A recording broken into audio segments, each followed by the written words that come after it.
Hello students, welcome back to my channel. अगर आपने अभी तक मेरे चैनल को सब्सक्राइब नहीं किया है तो जल्दी से चैनल को सब्सक्राइब कर लो। और आज की वीडियो में हम पढ़ेंगे क्लास 7 सब्जेक्ट साइंस का चैप्टर नंबर 10 जिसका नाम है respiration in animals and plants. और इस वीडियो में हम इनके क्वेश्चन आंसर्स को डिस्कस करेंगे डिटेल में।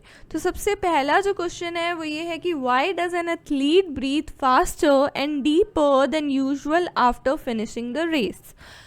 पहला क्वेश्चन ये है कि एक जो एथलीट होता है, खिलाड़ी होता है, वो बहुत जल्दी एंड डीप, बहुत गहरी सांसें क्यों लेता है जैसे ही वो अपनी रेस को फिनिश करता है। तो इसका आंसर ये है कि ड्यूरिंग द रन, जब हम भागते हैं, जब एक एथलीट भागता है तो जो डिमांड होती है एनर्जी की वो बहुत ज़्यादा हाई होती है हमारी बॉडी के द्वारा, लेकिन जो ऑक्सीजन की सप्लाई होती है टू प्रोड्यूस एनर्जी, क्योंकि ऑक्सीजन जब वो लेता है, इनहेल करता है तो एनर्जी प्रोड्यूस होती है, लेकिन जो ऑक्सीजन की सप्लाई होती है एनर्जी को प्रोड्यूस करने की वो लिमिटेड होती है। इसीलिए जो अनारोबिक रेस्पिरेशन है वो टेक प्लेस करने लगता है मसल सेल्स के अंदर, ताकि वो फुलफ़िल कर सके एनर्जी की डिमांड को। एंड आफ्टर जैसे ही रेस फिनिश होती है, एक एथलीट जो है वो बहुत ही फास्टर एंड डीपर ब्रीथ लेता है, सांस लेता है देन यूजुअल, जो कि वो नॉर्मली नहीं लेता है, ताकि जो ज़्यादा से ज़्यादा ऑक्सीजन है उसकी सेल्स को सप्लाई हो सके। अगला क्वेश्चन है कि आपको सिमिलैरिटीज़ एंड डिफरेंसेस बताने हैं between aerobic and anaerobic respiration. तो सिमिलैरिटी ये है कि in both aerobic and anaerobic जो रेस्पिरेशन होता है, food broken down to release energy. दोनों में ही जो फूड होता है, खाना होता है, वो ब्रोकन डाउन होता है, ब्रेक डाउन होता है एनर्जी को रिलीज़ करने के लिए। और both take place inside cells, और दोनों ही aerobic and anaerobic respiration cells के अंदर ही टेक प्लेस करते हैं। बोथ प्रोड्यूसेस बाय प्रोडक्ट्स, दोनों के बाय प्रोडक्ट्स होते हैं। फिर डिफरेंसेस की बात करें तो एरोबिक एंड अनारोबिक रेस्पिरेशन में, तो एरोबिक में ये है कि it take place in the presence of oxygen, ये ऑक्सीजन की प्रेजेंस में टेक प्लेस करता है। और ये जो है अनारोबिक जो है ये ऑक्सीजन की एब्सेंस में टेक प्लेस करता है। एरोबिक में ये है कि energy released in higher amount, aerobic respiration में एनर्जी बहुत ज़्यादा हायर अमाउंट में रिलीज़ होती है एंड अनारोबिक रेस्पिरेशन में एनर्जी लेसर अमाउंट में रिलीज़ होती है। एरोबिक रेस्पिरेशन में कार्बन डाइऑक्साइड एंड वाटर जो होते हैं वो एज बाय प्रोडक्ट्स प्रोड्यूस होते हैं, और अनारोबिक रेस्पिरेशन में कार्बन डाइऑक्साइड एंड वाटर जो है are produce as by products. दोनों में ही ये तो कॉमन हो गया कि ये प्रोड्यूस होते हैं, बट आई थिंक यहाँ पे नोट आना था कि जो कार्बन डाइऑक्साइड और वाटर होते हैं वो एज अ बाय प्रोडक्ट्स नहीं प्रोड्यूस होते हैं। सो एरोबिक रेस्पिरेशन थोड़ा स्लो प्रोसेस होता है, अनारोबिक रेस्पिरेशन फास्ट प्रोसेस होता है। एरोबिक रेस्पिरेशन के एग्जांपल्स हैं जैसे कि एनिमल्स एंड प्लांट सेल्स, और अनारोबिक रेस्पिरेशन के एग्जांपल्स हैं human cells, east, bacteria etcetera. तो यहाँ पे जो थर्ड पॉइंट है यहाँ पे आएगा कि कार्बन डाइऑक्साइड एंड वाटर जो हैं वो as a by products produce नहीं होते हैं। सो हमारे पास नेक्स्ट क्वेश्चन है कि why do we often sneeze when we inhale a lot of dust laden air. हमें छींक क्यों आ जाती है जैसे ही बहुत सारी मिट्टी हमारे नोज़ में जाती है? क्यों ऐसा होता है जब हम बहुत सारी मिट्टी को इनहेल करते हैं? तो इसका आंसर ये है कि we often sneeze when we inhale a lot of dust laden air to expel out these foreign particles. ताकि हम स्नीज क्यों करते हैं? ताकि जो फॉरेन पार्टिकल्स हमारे अंदर गए हैं, हमारी बॉडी के अंदर गए हैं, हमने इनहेल किए हैं, वो जल्दी से बाहर निकल जाएं। These particles get pass the hair in the nasal cavity and irritate the lining of the cavity which results in sneezing. इसमें क्या होता है, हमारी जो नोज़ होती है, नोज़ में छोटे छोटे हेयर्स होते हैं, और जैसे ही ये पार्टिकल्स हमारी नोज़ के अंदर जाते हैं तो वो हेयर्स उन पार्टिकल्स को रोकते हैं हमारे नॉस्ट्रल के अंदर जाने से।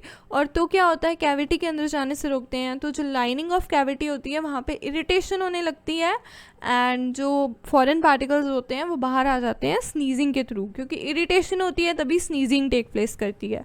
उसके बाद हमारा जो नेक्स्ट क्वेश्चन है कि आपको 3 टेस्ट ट्यूब्स लेने हैं। हर एक टेस्ट ट्यूब को आपने पानी से भरना है और उनको ABC लेबल करना है।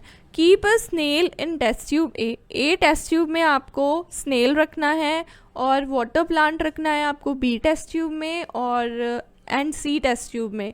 Keep snail and plant both.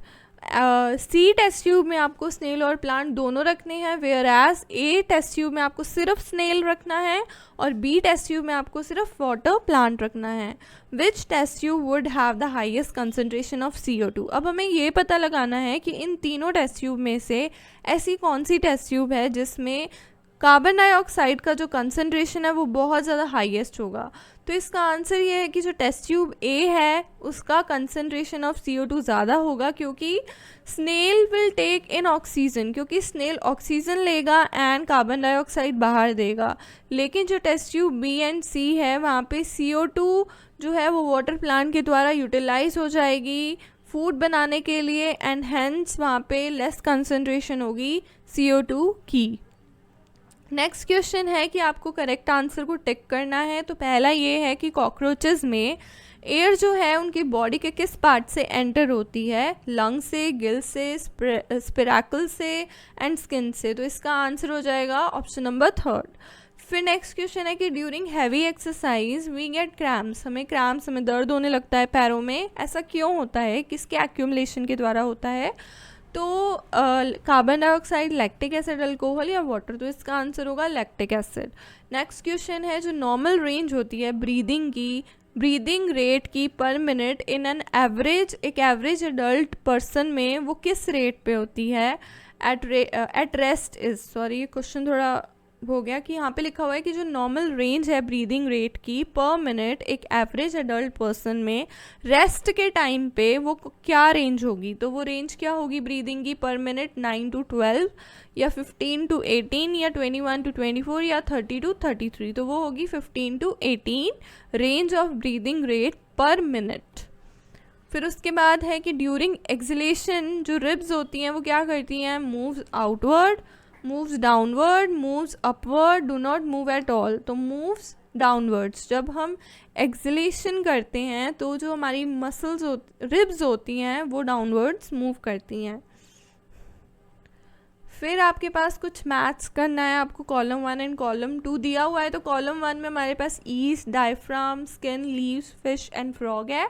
Column 2 में हमारे पास earthworm, gills, alcohol, chest cavity, stomata, lung, skin and trachea है, ट्रैके भी बोलते हैं इसको। सो जो हमारा कॉलम 1 है, ईस्ट के साथ अल्कोहल आएगा, डायफ्राम के साथ चेस्ट कैविटी आएगा, स्किन के साथ अर्थवॉर्म आएगा, लीव्स के साथ स्टोमेटा आएगा, फिश के साथ गिल्स आएगा एंड फ्रॉग के साथ लंग्स एंड स्किन आ जाएगा। क्योंकि फ़िश में गिल्स होते हैं, लीव्स में स्टोमेटा होते हैं, स्किन यहाँ पे अर्थवॉर्म से रिलेटेड है क्योंकि किसी और चीज़ से रिलेटेड नहीं हो रही। फ्रॉग के में लंग्स एंड स्किन होती हैं, दोनों चीज़ें आ गई।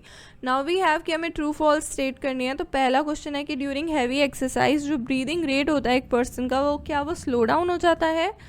नो, फॉल्स, क्योंकि बहुत ज़्यादा ब्रीदिंग रेट बढ़ जाता है क्योंकि ऑक्सीजन बहुत ज़्यादा चाहिए होती है एनर्जी जनरेट करने के लिए। फिर नेक्स्ट क्वेश्चन है कि प्लांट्स कैरी आउट करते हैं फोटोसिंथेसिस ओनली, क्या वो सिर्फ डे के टाइम जो है फोटोसिंथेसिस टेक प्लेस करते हैं, and respiration only at night, क्या वो रेस्पिरेशन सिर्फ नाइट के टाइम करते हैं। नो, ऐसा नहीं है, वो रेस्पिरेशन तो उनमें दिन में भी चलता रहता है, बस नाइट के टाइम पे वो कार्बन डाइऑक्साइड एक्सेल करते हैं। एंड नेक्स्ट क्वेश्चन है कि frogs breathe through their skin as well as their lungs, क्या जो फ्रॉग्स होते हैं वो अपने स्किन और लंग्स दोनों के द्वारा ब्रीथ करते हैं, सांस लेते हैं। तो येस, ये ट्रू है। नेक्स्ट है कि fishes have lungs for respiration, क्या फिशेस में रेस्पिरेशन के लिए लंग्स होते हैं। नहीं, ये फॉल्स है, उनके पास गिल्स होते हैं। फिर उसके बाद नेक्स्ट क्वेश्चन है कि जो साइज़ होता है चेस्ट कैविटी का वो इनहेलेशन के टाइम पे बढ़ जाता है। तो येस, इनहेलेशन के टाइम पे जब हम एयर इनहेल करते हैं तो जो चेस्ट कैविटी का जो साइज़ है वो इंक्रीज़ हो जाता है। अब हमारे पास अगला क्वेश्चन है कि given below is a square of letter in which hidden different words, इनमें हिडन है upward, downward, along and diagonal. तो आपको फाइंड आउट करने हैं, क्लूज आपको दिए हुए हैं, तो चलिए देख लेते हैं। सो जो एयर ट्यूब्स ऑफ इंसेक्ट्स आपको पहला क्लू दिया है उसका आंसर होगा ट्रैकिया। फिर नेक्स्ट है स्केलेटल स्ट्रक्चर्स जो सराउंड करती है चेस्ट कैविटी को, वो होती है रिब्स। फिर है मस्कुलर फ्लोर जो ऑफ चेस्ट कैविटी होता है वो है डायफ्राम। फिर टाइनी पोर्स जो होते हैं सरफेस ऑफ लीफ पे वो होते हैं स्टोमेटा। एंड स्मॉल ओपनिंग्स जो होती हैं on the sides of body of an insect, उसको स्प्रेकल्स कहते हैं। फिर जो रेस्पिरेटरी ऑर्गन ह्यूमन बींग्स में होते हैं उनको लंग्स कहते हैं। जो ओपनिंग होती है थ्रू विच वी इनहेल, जहाँ से हम सांस लेते हैं, वो हमारी नॉस्ट्रल्स होती हैं। एंड अनरोबिक ऑर्गेनिज्म जो है वो है ईस्ट, एंड एक ऑर्गेनिज्म जिसके अंदर ट्रेकियल सिस्टम होता है उसको आंट कहते हैं। अगला क्वेश्चन है कि जो माउंटेनियर्स होते हैं वो ऑक्सीजन उनके साथ क्या वो कैरी करते हैं, क्यों कैरी करते हैं वह, जो मतलब यहाँ पे ये है कि जैसे जो लोग माउंटेन्स पे, जैसे माउंट एवरेस्ट पे जाते हैं, सफ़र करते हैं, उनको जाना पसंद होता है, तो वो जो माउंटेनिंग करते हैं एंड हिमालय जो माउंटेन्स है वहाँ जाते हैं, तो वो अपने साथ में एक ऑक्सीजन को बैग को कैरी करके लेके जाते हैं। ऐसा क्यों वो करते हैं? At an altitude of more than 5 kilometre there is no air, इस वजह से करते हैं। या फिर जो अमाउंट ऑफ एयर अवेलेबल होती है एक पर्सन को वो लेस होती है than that available on the ground, and temperature of air higher होता है as compare to the ground, या फिर जो प्रेशर है एयर का वो हायर होता है दैट ऑन द ग्राउंड। तो आंसर इसका ये है कि जो माउंटेनियर्स होते हैं वो ऑक्सीजन को अपने साथ क्यों कैरी करते हैं, क्योंकि जो अमाउंट होती है एयर की एक इंसान के पास जो है अमाउंट ऑफ एयर वो बहुत कम अवेलेबल होती है as compare to the ground on mountains, इसीलिए वो अपने साथ ऑक्सीजन बैग्स को कैरी करते हैं। सो अगर आपको वीडियो अच्छी लगी हो तो वीडियो को लाइक करना, शेयर करना ना भूलिएगा, एंड चैनल को सब्सक्राइब करना ना भूलिएगा, बेल नोटिफिकेशन को दबाना ना भूलिएगा।